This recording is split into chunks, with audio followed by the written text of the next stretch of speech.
On My Own by Dr Death DST.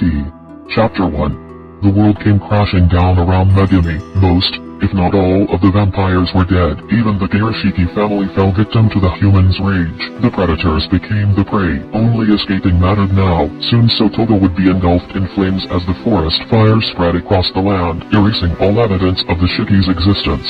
Just a little further, whispered Megumi as she sprinted across the tractor field. The humans were distracted by the forest fire, or so she thought. A sudden beam of light flashed across the field as a tractor slammed into her body. Tumbling into the dirt, she cried out, "No, stop!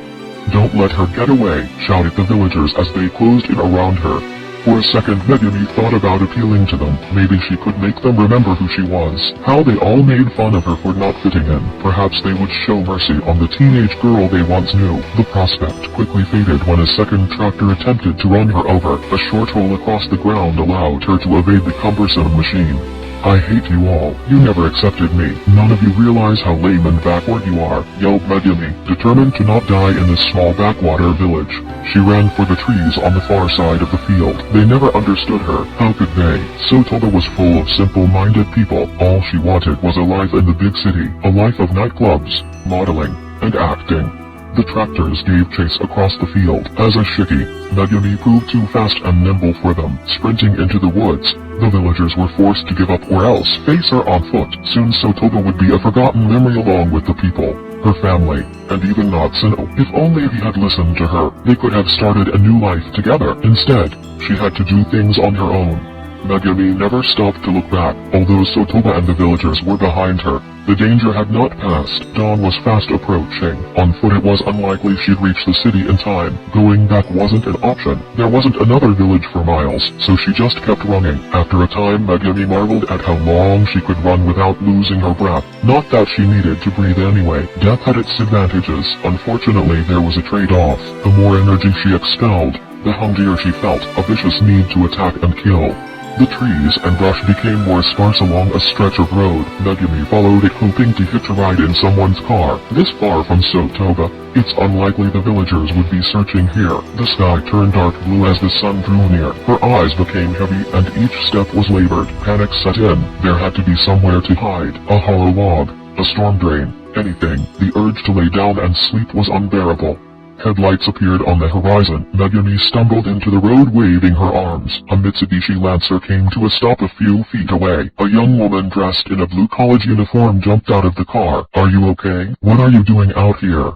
Megumi managed a relieved smile. "I was lost in the woods. Please, I need your help. My name is Megumi. I'm Nanako.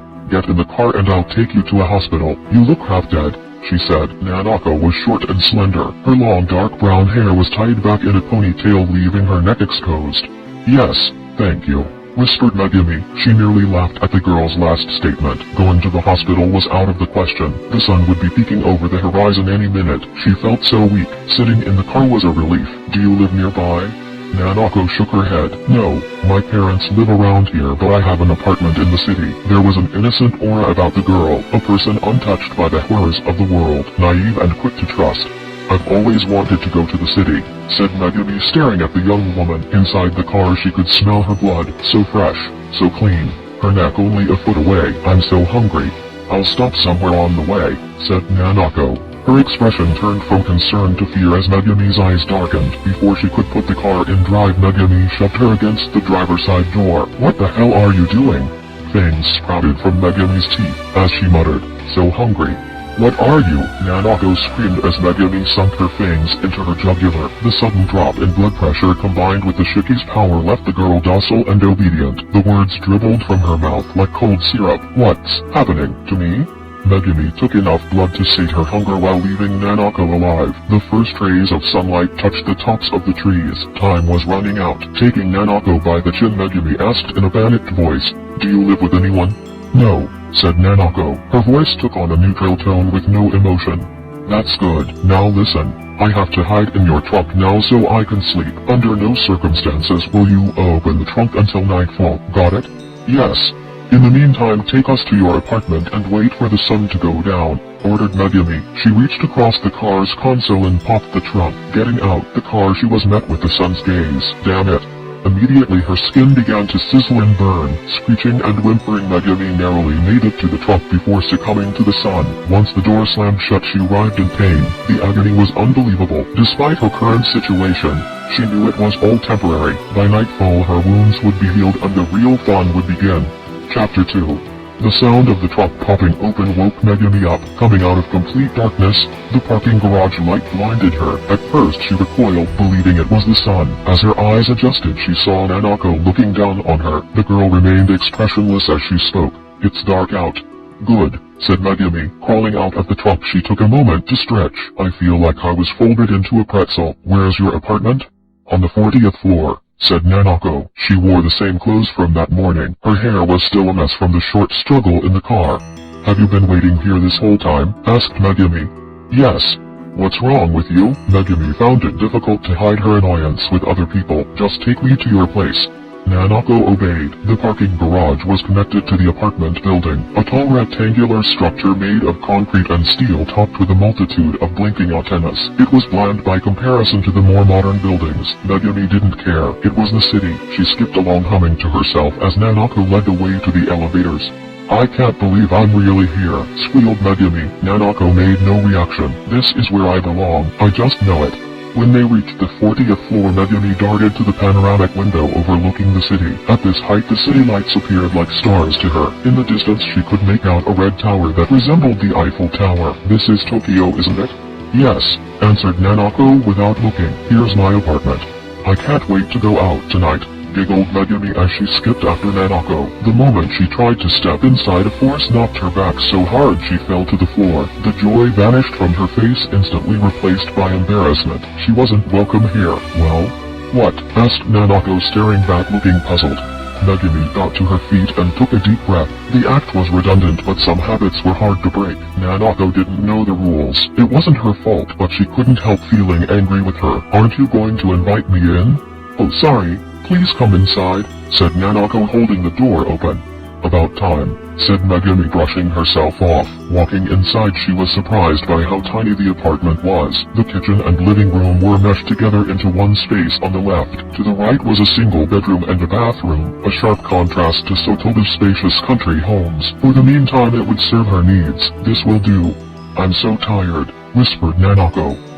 "Now what should I do with you?" asked Megumi, biting her bottom lip. "Oh, I know. You can be my maid. How does that sound?" "Okay," said Nanako. The idea didn't seem to register with her.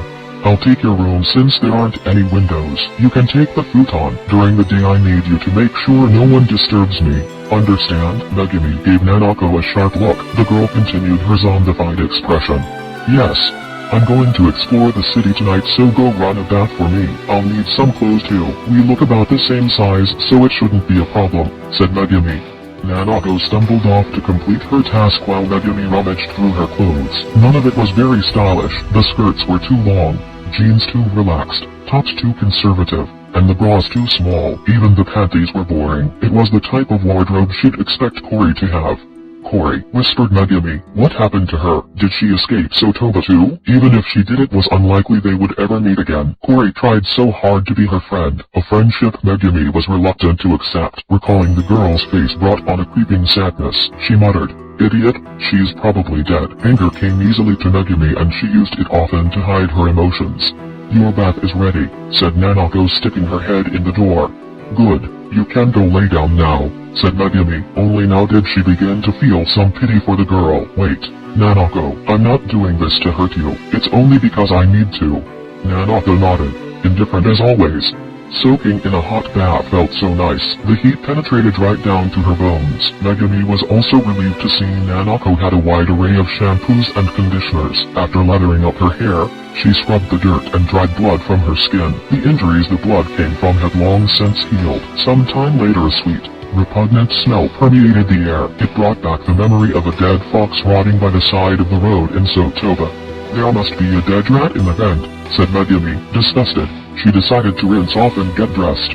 An hour later Megumi was ready to go exploring out of Nanako's clothes. She settled on a red tank top paired with a black skirt. Some quick needlework hemmed the skirt a few inches above the knee. For a moment she considered washing and drying her old clothes. Blood was hard to get out of fabric though. Worse yet, it had been torn in several places. I can always buy more clothes later, said Megumi in an attempt to make herself feel better.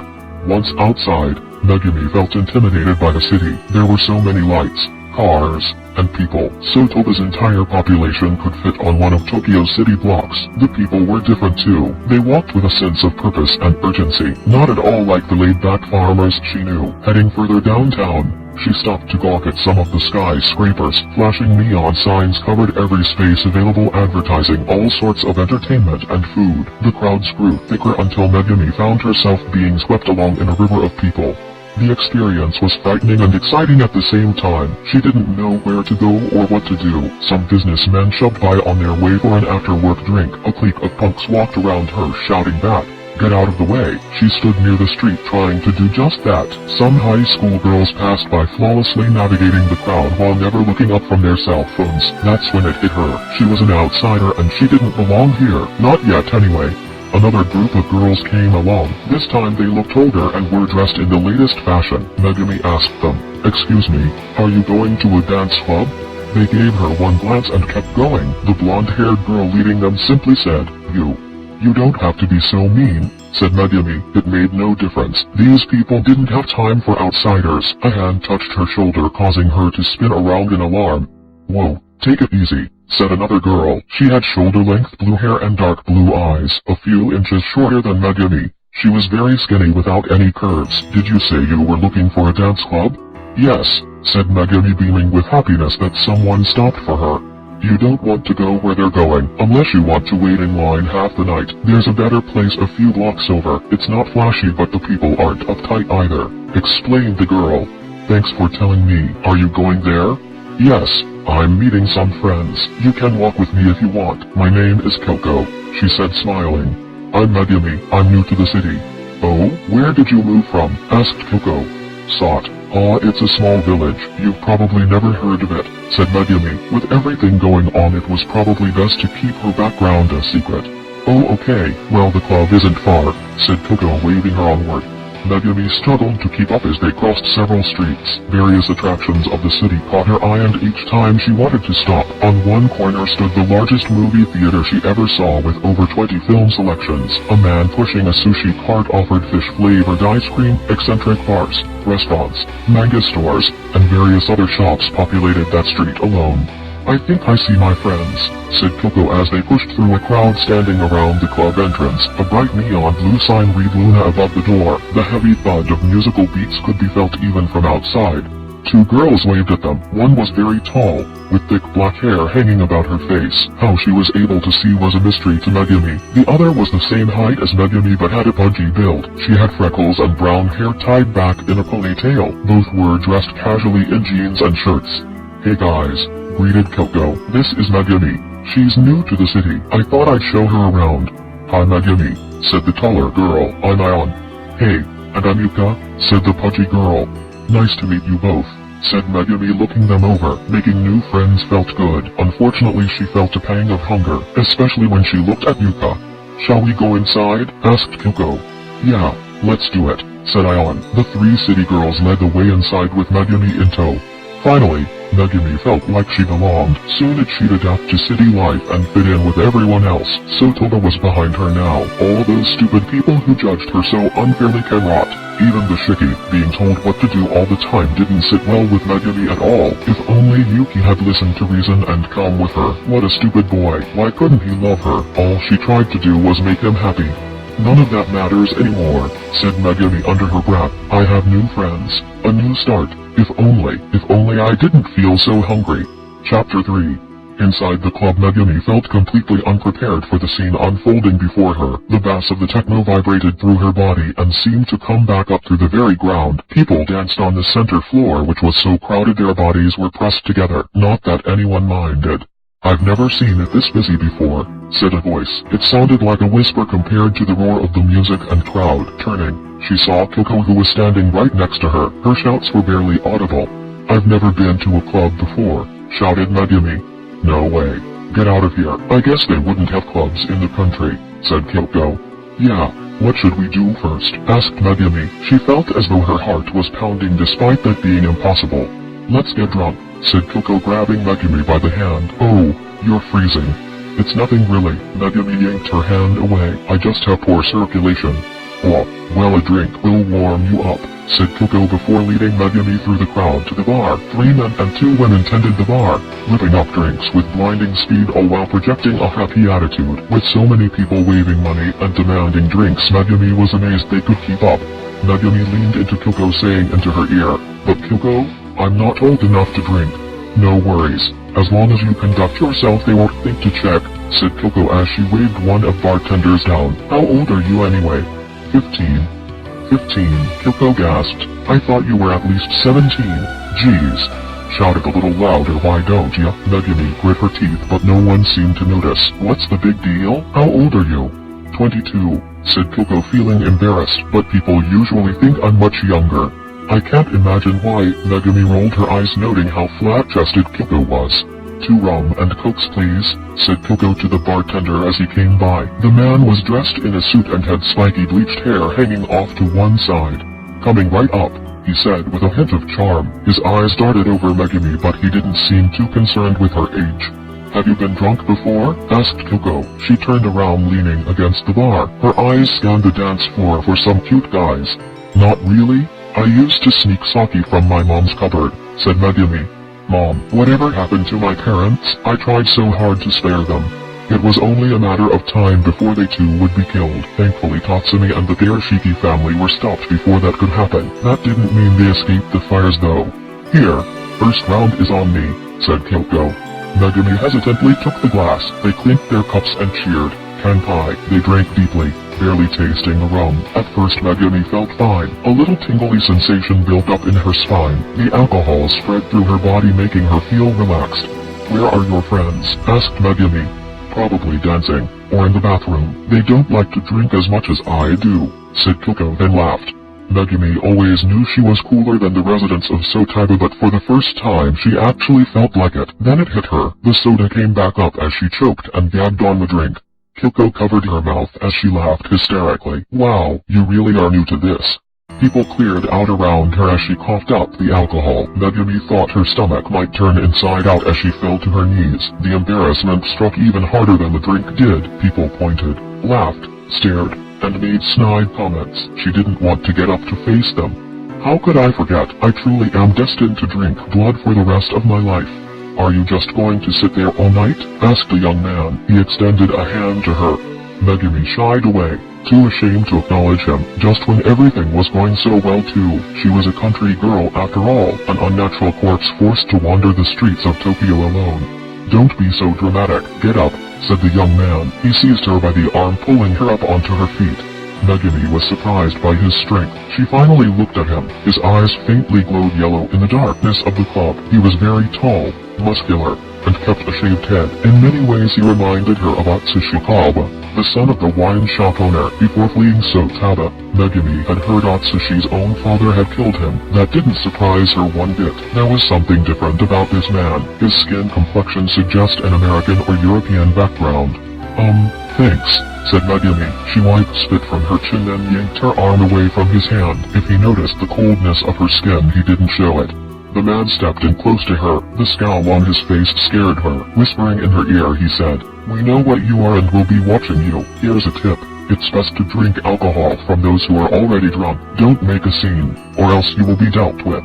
Megumi found herself unable to speak. He knew not only that, but he was a shiki too. How many more were here in the club? Is Kyoko one of them? No. She didn't choke on the drink like she did. Her eyes darted around the room, searching for others. Here and there she noticed eyes absent of color, the occasional smile bearing a sharp fang. Are you okay? Asked Kyoko. What did that guy say to you? Nothing. I'm fine, said Megumi. Let's just go dance. Okay. Sorry about laughing at you a moment ago, said Kyoko. Forget it. Megumi walked off, leaving Kyoko to chase after her. They squeezed their way onto the dance floor. Megumi just wanted this moment to go right after the drink debacle. She danced with Kyoko, making small movements in the confined space they were in. She closed her eyes and attempted to push all her fears aside. To live in this one moment free of stress is all she needed. Not long after Aion joined them, wrapping her hands around Megumi's waist. They danced closely together for a time like the other girls. A couple of cute guys approached them making silent gestures to cut in. Aion consented, leaving Megumi's side for one of the guys. One left standing was tall and lanky. His facial features reminded her of Yuki. He had a messy mop of purple hair, but his eyes were green, not purple. Want to dance? He asked. He smiled at her. Already he was 3 times as nice to her than the real Yuki. Sure. What's your name? Asked Megumi. He took her hand, pulling them close together. Atsuo. What's yours? Megumi, she said, smiling up at him. She hoped someone would approach Kyoko too. Cute name for a cute girl, said Atsuo. Megumi rolled her eyes. She wanted to believe it was Yuki saying that. How could he be so cold? It drove her crazy. Crazy enough to kill Yuki's friend Daru. Killing people became so easy that it even surprised herself. The deep-seated hatred she had for Sotaba and its people certainly helped out here in the city. She didn't feel like a killer anymore. These were her people now. Your skin is so cold, mentioned Atsuo. Did you just come in from outside? Yeah, I have poor circulation. Megumi laughed nervously. How long will that excuse hold up? It feels good. It's so hot in here, said Atsuo. Everyone's body heat did make the place somewhat steamy. He held her closer as they shuffled through another trance beat. Atsuo seemed really sweet. Maybe she could learn to love him like she once loved Yuki. The thought was quickly clouded by a hunger pang. It was unlike anything she experienced before. A sickening feeling raised up from her stomach as if she might vomit. Her muscles tightened and her senses sharpened. How long since I last ate? Aside from the light snack on Nanako, nearly 2 days had passed since her last real meal. Being so close to Atsuo, she could smell the sweat and blood on him. I think I need some air, said Megumi. She broke away from Atsuo and pushed past some people. They yelled at her, but she was oblivious. The urge to feed became stronger. Don't make a scene. Where? Who? The city was full of people, but getting someone alone would be difficult. And so Taba, everyone knew her. Earning someone's trust was easy. Nanako. She would kill Nanako, but that meant finding a new place to live. Megumi stumbled outside. The city was silent compared to the ruckus of the club. The cool air carried the scent of the city, and with it the blood of thousands. There was food everywhere, but it was untouchable. Too many prying eyes. Then she heard his voice. Megumi, are you okay? Did I do something wrong? Asked Atsuo. He came to her side with a genuine look of concern. Such a sweet boy. So very sweet. I'm okay. Just feeling a little dizzy. Will you walk me home? Asked Megumi. She clung onto his arm. It felt so tender and warm in her hands. Sure. How far do you live? He asked as she led him down the sidewalk. Not far, she said. They walked a few blocks away from the club before another wave of hunger hit Megumi. People still dotted the streets, but there were no crowds to push through. What time is it? Almost 4 o'clock, said Atsuo.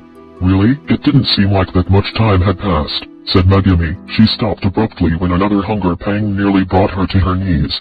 Yeah, time flies when you're having fun. Hey, are you sure you're okay? Maybe you should go to the hospital, said Atsuo. He leaned down, looking into her eyes. They were dark and red. Megumi kissed him. The kiss was short but was followed by another, then another. Atsuo kissed her back hesitantly while slightly pulling away. The kissing caught him off guard, and he wasn't the sort of guy to take advantage of a girl. Finally he broke it off, saying, I think you might be drunk. I need you, Atsuo. Please, said Megumi. She took hold of his shirt, attempting to kiss him again, all the while edging him toward the narrow alleyway behind him. Atsuo dodged the kiss. You barely know me. I barely know you. This isn't right. What's wrong with your eyes? Come on, Atsuo. Afraid to get your hands dirty? Megumi took his hand and placed it upon her chest.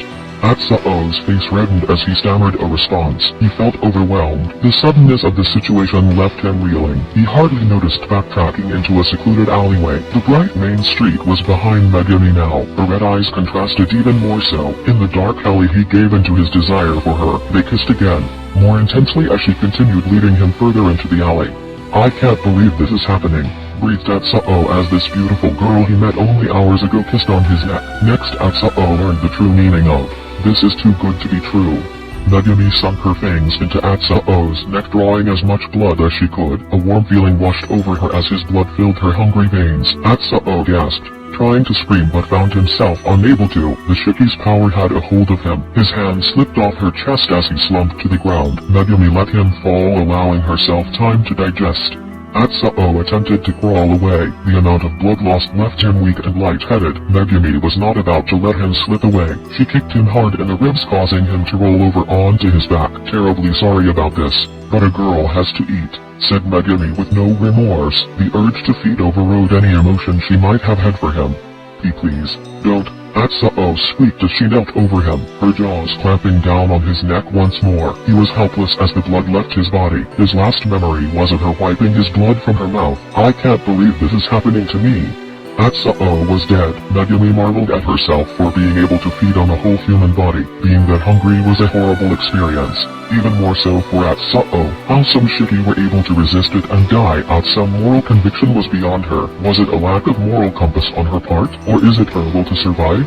Megumi grabbed Atsuo's feet and dragged him further into the alley. She struggled with his weight moving at a sluggish pace. Minutes later she placed the body behind a dumpster, then piled trash bags on top of him. That's when she realized he might rise up.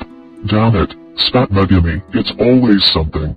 She looked around for something to drive into his heart. There were no stakes or hammers handy, only random litter and bags of trash. Maybe he won't come back. The chances were 50-50. In any case, there wasn't much time to act. The sun will be rising soon and she wasn't entirely sure where she was anymore. Her own safety needed to come first. Megumi left the scene, heading back to the street. Nothing looked familiar anymore. She knew what direction they came from but didn't know where Nanako's apartment building was. Hey, you're bleeding, said a bystander. An older woman pointed at the blood stains on Megumi's shirt. Are you okay? It was Atsuo's blood. The attack had been messier than she planned. Megumi pushed past the woman, yelling, "Yes, I'm fine." Hey, the woman called after her but she did not pursue. Megumi started to run. She felt as though she was being chased. Her own immortality chased her. Atsuo's now rotting corpse, the threat of being found out, and her inability to fit in at the club. She thought leaving Sotoba was all she needed to do. That city life would embrace her. Everything turned out to be more difficult than she expected. Dawn was coming. The sky turned a dark shade of blue. Rays of sunlight hit the top of the tallest skyscrapers. Megumi began to panic. All of the apartment buildings looked the same. Did I turn down this way? Maybe I left the club in the wrong direction. Already her body felt hot from the indirect sunlight. No time. There's no time. How did I let this happen again? Megumi finally stopped running and ducked into another alleyway. I need a place to hide. Burrowing under some trash bags might do the trick. If someone were to find her though, a large green dumpster lay ahead. The disgusting smell and rusty blotches around the sides made her feel queasy. It's my only option. Megumi opened the lid and lowered herself inside. It was certainly dark enough. She tried hard not to scream with disgust as she moved trash bags over herself. Some of them were leaking an unknown liquid. If someone did open the lid, at least she wouldn't be the first thing they see. She prayed that sleep would take her soon. Chapter 4. The sun moved across the sky, keeping the terrors of the night at bay. The citizens of Tokyo went about their busy lives, ignorant of the real dangers waiting in the dark. Night came over the city like a thick blanket. Megumi woke up to the smell of rotting garbage. For a moment she had forgotten where she was. When something crawled across her leg, she miraculously levitated out of the dumpster. Unable to hold it in any longer, she screamed. Her clothes were stained and stunk of decay and her hair was matted with fluid leaking from the garbage bags. The noise caused a few people walking by the alley entrance to jump. This early in the night the main roads were congested with people again. A man stopped, squinting to see down the dark alleyway. Megumi didn't have time to waste. She moved further into the alley just as the man started to approach her. He called after her but never pursued. While running down another alley she remembered Atsuo. Was he still where she left him? If someone had found him, or if he had risen, there was nothing she could do about it. Not now. Finding her way back to Nanako's apartment took priority. Rounding a corner she made a break for a side street. Cautiously, she stepped onto the sidewalk without drawing any suspicion. There were less people here, so began her search for Nanako's apartment building. People largely ignored her aside from the occasional sneer at her disgusting appearance. Walking up and down the main streets she tried to recall the path they took to the club. If only she had bothered to remember the names of the streets. Hours passed. She entered 3 different rectangle-shaped apartment buildings to no avail. There were at least a dozen more identical housing units in the area. Don't panic yet. Should I buy someone else and start over? Any of her club friends would make a good candidate. Finding them would be just as, if not more, difficult than Nanako's apartment. She doubted they visited the club every night. The city was starting to lose its appeal, and so it was impossible to get lost. Every road led into the center of town. Even so, the people there were friendly enough to point you in the right direction. Although it would come at a price, they'd prod you with questions about your clothes, where you're going, where you came, what are your parents doing? Stupid questions. Also, they could gossip behind your back. In the city, however, the people were colder. They didn't want to be bothered. They had things to do and didn't have time for small-town girls. For a time she mindlessly walked the streets. Her mind wandered, thinking about the future. Could she still be a fashion model in this state of existence? How can she explain not being able to do photo shoots in the daylight? When was the last time I truly saw the sun? Only the agonizing visual of sunrise and sunset. No more sunny days at the beach for me. These thoughts had crossed her mind before, but she had other concerns at the time, like keeping the Garashiki family happy, not to mention watching over Yuki. Moving further away from the downtown area, another apartment building lay ahead with an attached parking garage. The parking garage. She remembered now. None of the other apartments had an attached structure. All of the weariness left her body as she leapt into a dead sprint. Once inside, she searched for Nanako's car, a Mitsubishi Lancer. What color was it? Black? There were 4 Lancers in the garage of various colors. Regardless, this had to be it. She took the elevator up to the 40th floor. The short red carpet and white walls were just as she remembered. Nanako's door was in the center of the hall. Megumi was giddy with relief. Finally she could relax. She grabbed the doorknob, but it wouldn't turn. Nanako locked her out, and she forgot to take a key. After everything, Megumi could only think of one thing to say. Shit. Kicking the door in crossed her mind. Pounding on the door until Nanako answered was another option. No need to cause a scene yet. First, she checked for a spare key under the welcome mat. She was pleased to find one in such an obvious place. Idiot, she muttered, letting herself in. She was surprised to see the lights were off. Megumi looked in the bedroom and found the bed empty. She called out, "Nanako?" No answer. She went from room to room. The girl was gone. Had she fallen out of her spell? Did she die? No. I barely took any blood from her.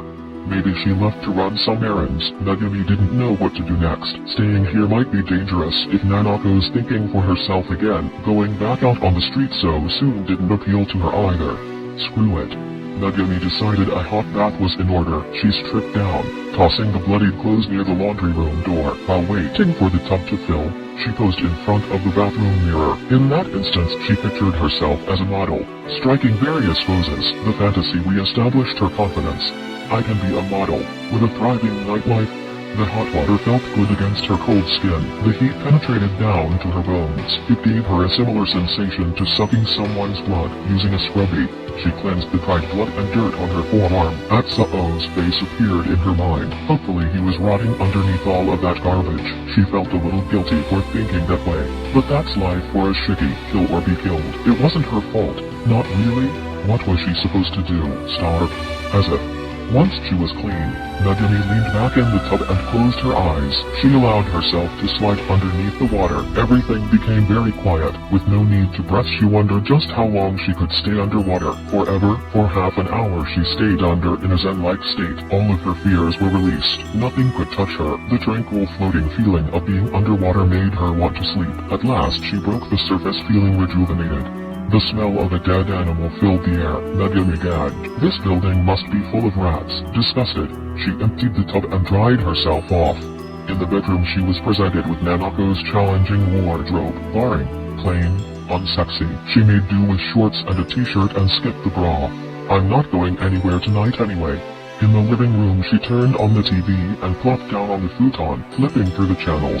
She recognized the word Sotaban on one of the news stations. They were talking about the fire. The station reported the incident as a forest fire gone out of control. Many of the town's residents, especially the elderly, were caught off guard. The news anchors were puzzled as to why the death count was so high. The topic made Megumi uncomfortable. All she wanted to do was forget Sotoba and the jerks who lived there. She flipped over to a cooking channel. The hostess was making onigiri with a pork filling. Megumi's mom used to make them for her school lunch. Thinking about her parents made her wish if they were still alive. Would they take her back, or would they heartlessly kill her for being a shiki? The very idea of being killed by her own parents made Megumi choke up. She cleared her throat and swallowed her sadness. There was no room for regret, not if she was going to survive in this new form. A Nintendo was sat by the TV. Megumi was never interested in video games, but she was willing to try anything to get her conscience to shut up. The user interface was clunky and handling the Wiimote took some getting used to. A bowling game was already loaded in the console. For a time she fumbled with the controls, throwing gutter balls and wild pitches. On several occasions the game made her want to snap the Wiimote in half, but something kept driving her, a need to win.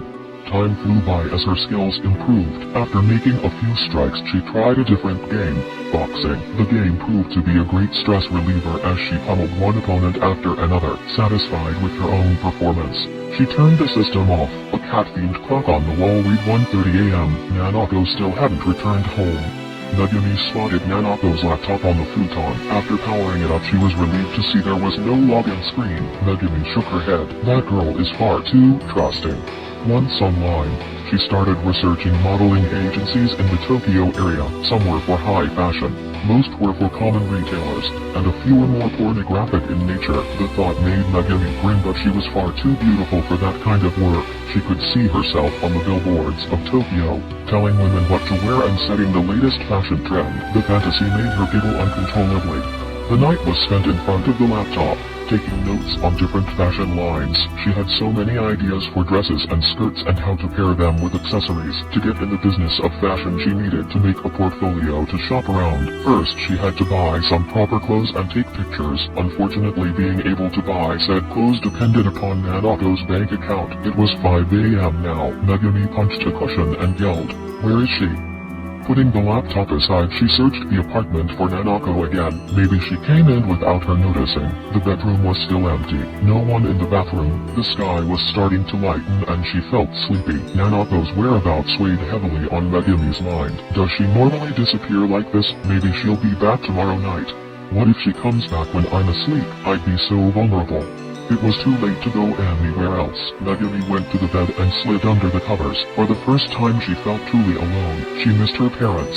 Sure, they were lame, but they were her family. The only people who cared about her despite her flaws. The person she was when she was alive felt so far away. It was as though she was remembering someone else's life. This thing she had become was much more callous and cruel. There was a ball of hate in her stomach and at times there was little she could do to contain it.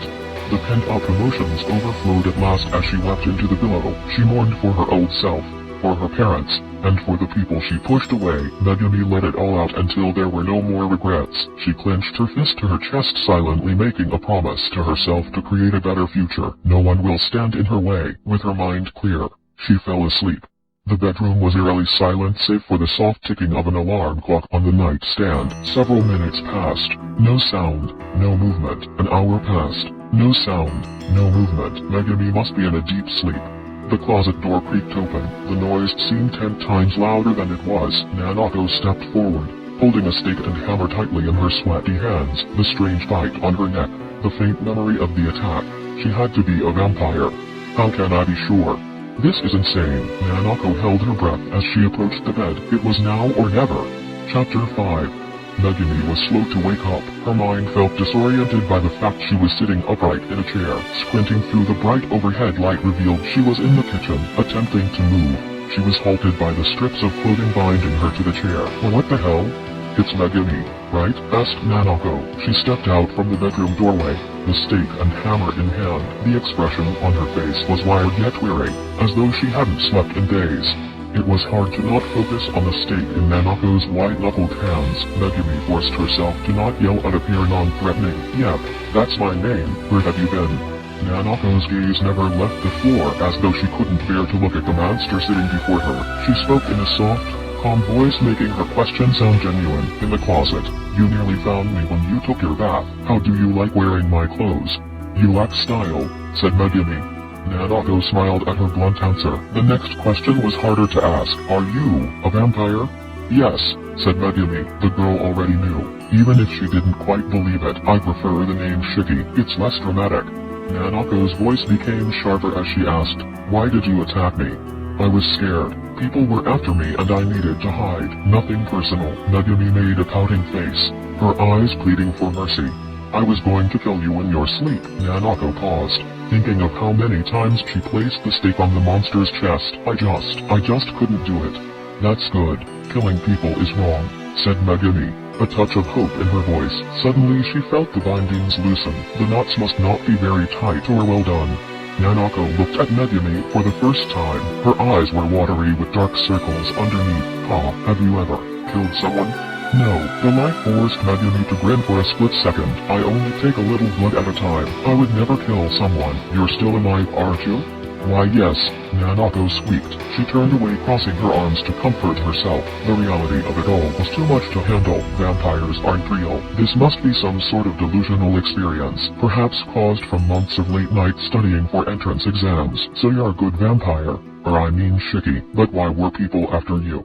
As soon as Nanako turned around, Megumi began shifting her shoulders and twisting her wrists to free herself. The poorly tied strips of clothing came apart easily. "A lot of people had the same reaction you did, except they didn't wait for an explanation. They just wanted to kill us." "Us? You mean there are more of you?" Nanako turned back around only to see Megumi standing before her. How did you?" "Free myself?" Megumi laughed. "It seems not only are you terrible at fashion, but you suck at tying knots as well."